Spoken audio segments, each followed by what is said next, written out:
Now we're getting into some more advanced concepts. I'm not sure whether or not the exam will ask deep questions about indexes, but it is still very important for you to understand how they work so you understand how DynamoDB works overall.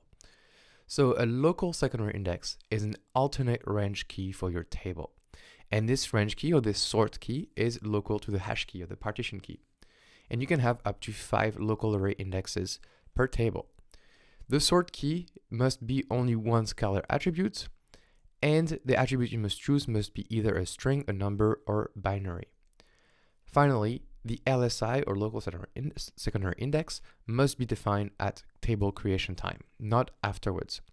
So here is our table. We have the partition key, user ID, the sort key, game ID, and then we have some attributes such as the game timestamp, the results, the duration. And so here, if we run some queries, we can query for a specific user ID and a specific game ID very efficiently, but we can't really query by timestamp. Timestamp, we have to retrieve doing a scan and then filter out. Now, if you wanted to have efficient queries by timestamp, we could have a local secondary index defined on that timestamp column. And now, basically, our data will also be ordered in an index by user ID and game timestamp. So now we're able to basically sort for one specific user ID, the timestamps directly. And so that's the power of the local secondary index. Again, remember it's called local because it is local to the partition key. Now you have GSI or global secondary index. And this is to speed up the queries on non-key attributes. And so this is a bit more complicated, but the GSI now allows you to define a new partition key and an optional sort key. So it basically allows you to define a whole new index. And this index can be seen such as a table, and we can project attributes on it. The partition key and the sort key of the original table are always projected, but you can also include specific attributes using the include parameter, or we can say all the attributes from the main table should be projected onto the new global secondary index, so all. And then you must define a read capacity unit and a write capacity unit for the index. So this index is like literally a whole new table that is updated based on what the base table has. And you can add and modify GSI as you go, but not LSI, okay? So we'll just do a quick example to show you the difference. Here is our table we know well now. We have the user ID, the game ID, and the game timestamp. And so this table allows us to do very efficient queries. We can do query by user ID and game ID very, very easily. But say we wanted to query by game ID. Well, we would need to have the game ID being the partition key now. And for this, we could define an index. And in that index, the global secondary index, we'll have the queries by game ID. So the game ID will be our partition key. In terms of sort key, we can use the game timestamp, for example. And then the attributes will be whatever is taken from the table, original table. So in our case, user ID. So now we have a whole new different table, and it's called a global secondary index. And so that index can be queried by game ID. So now we can do queries such as what were the last games played for this game ID, this kind of stuff. And so this is quite handy. And so as you can see here, the columns are flipped, the order is different. But by defining global secondary indexes, we're able to perform more efficient type of queries. And I understand this is advanced. I just want to show you in the UI what this looks like. But overall, just remember that a local secondary index is local to a partition key, whereas a GSI is a whole new different table. So if we create a table and call it user games,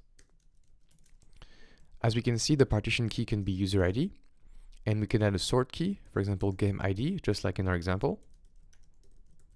And then we could make this a number, for example, user ID, game ID. And for the table settings, we are able at creation time to add secondary indexes. So now we're able to add both local secondary index and global secondary index in here. And so it asks us to choose a primary key. So if we use a primary key such as user ID, okay, and we add a sort key, for example, we add the sort key game timestamp, then we can create this as a local secondary index. And that's because the name of my partition key is the same as the name of my primary key, partition key in the base table. But if I just change the column right here, you see the create as local secondary index option is grayed out. So I need to have, for local secondary index, to have the same partition key as the base table. So this looks good. And here we can select which attributes we want to project on this index. For me, I'll just choose all and create as a local secondary index.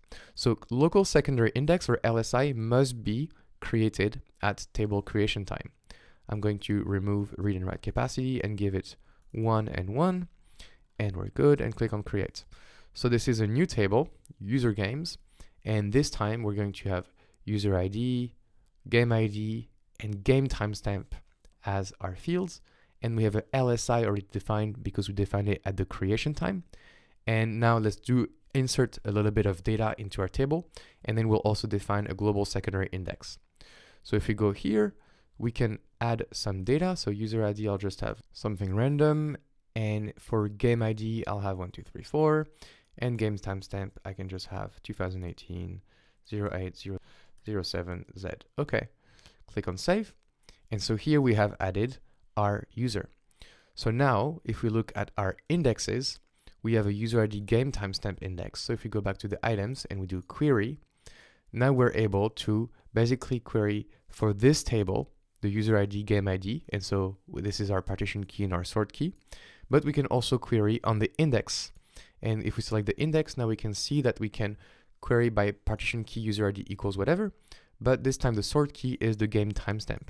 So by using the index, we're able to query on different things. And so this is the power of indexes.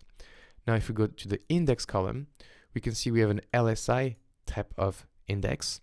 But if I create a new index, this time I can create a GSI type of index. And so this time with the GSI type of index, I have to input the read and write capacity in advance because it will be just a whole new table.